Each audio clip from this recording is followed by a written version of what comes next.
এই যে পুষি পুষে এসে আমার কোলের মধ্যে ঢুকে গেছে এখানে। হ্যাঁ, আমি এখানে চা বানাচ্ছি আর এই যে আমার পুষি এসে বসে আছে। কি জেদ ওর, ও আসবে, ওর কি অধিকার আমার কোলের মধ্যে বসবেই, কোলে বসে আছে।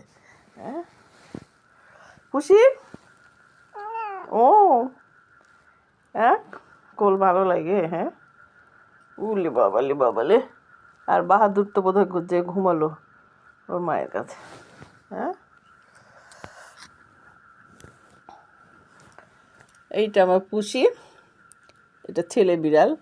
আর ওর এত জেদ, ও আসবে এসে আমার কোলের উপর এসে বসবে। হুম, এই যে এই যে এই যে পুষি, ম্যাও ম্যাও ম্যাও। দেখি, দেখাই তো, দেখ ভালো করে। হুম, দেখি না, উলি বাবালি।